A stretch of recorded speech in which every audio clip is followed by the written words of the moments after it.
So far, the classes that we have implemented only consisted of simple data types such as integers, doubles, etc. But in practice, an object is usually made up of many other objects. This is called composition or has a relationship. As an example, a computer has many primitive attributes such as year, price, is laptop, etc. But also a computer has many other complex parts, meaning either other objects such as CPU, RAM, disk.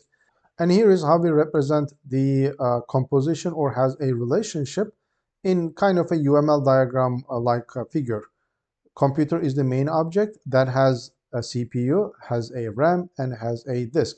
So this diamond symbol that is attached to the computer indicates the has a relationship or composition. Here is how a computer object will look like in memory. We have got the main computer box that has a year attribute, that is a price attribute, that has a is laptop attribute. These are the primitive data types. Then it has three object references. So CPU is referencing to a CPU object that might have a model, number of cores, speed, etc. And RAM reference variable is referencing to pointing to a RAM object that could have a type and size such as DRAM, SRAM, and the amount of RAM you might have. And the disk reference variable might be referring to a disk object that might have a type and size, for example. Now assume that we want to duplicate a computer object. While it is easy to duplicate the main box, how do we handle the parts, which are the CPU, the RAM, and the disk in our example?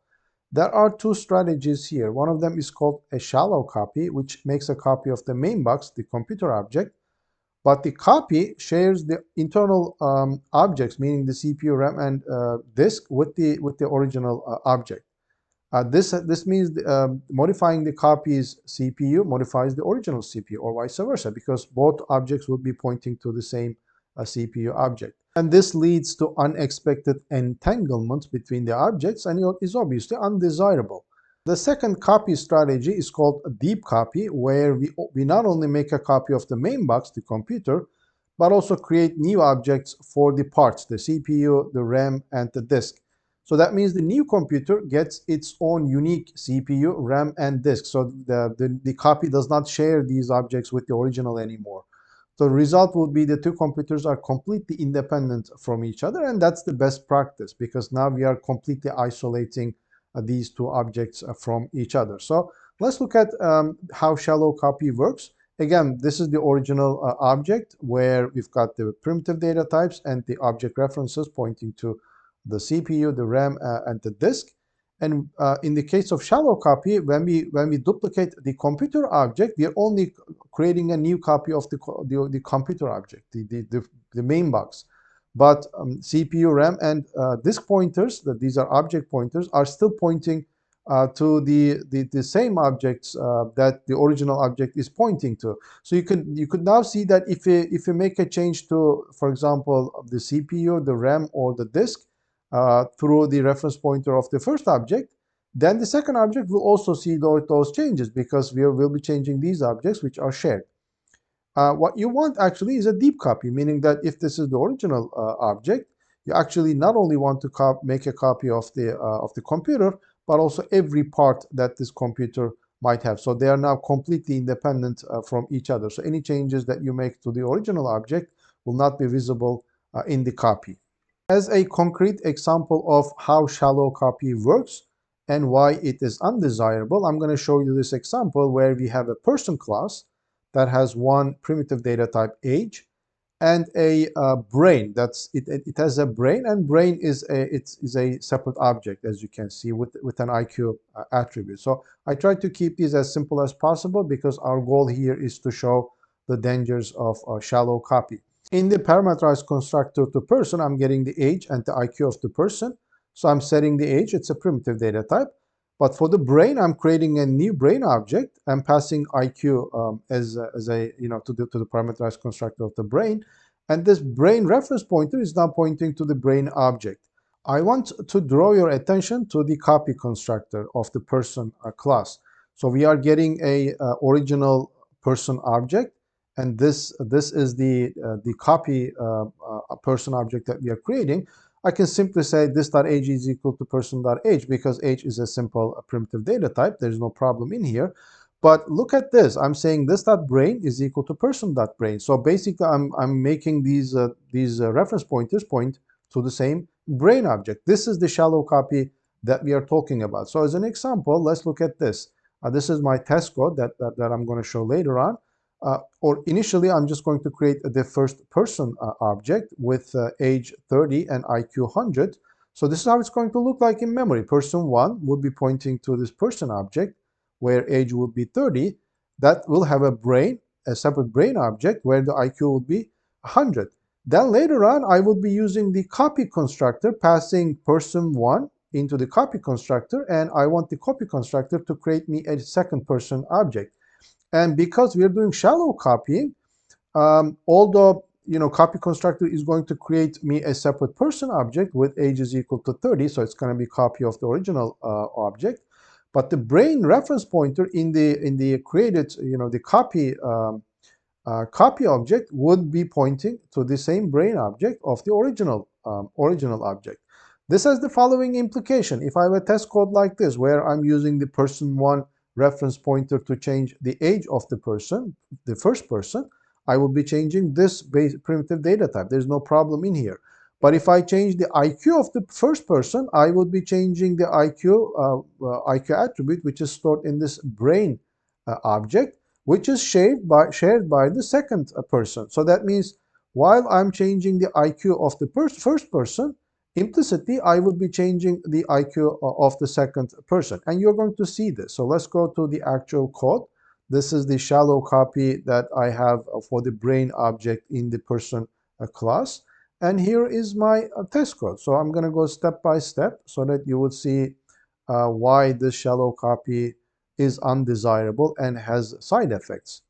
So let's create the first person object.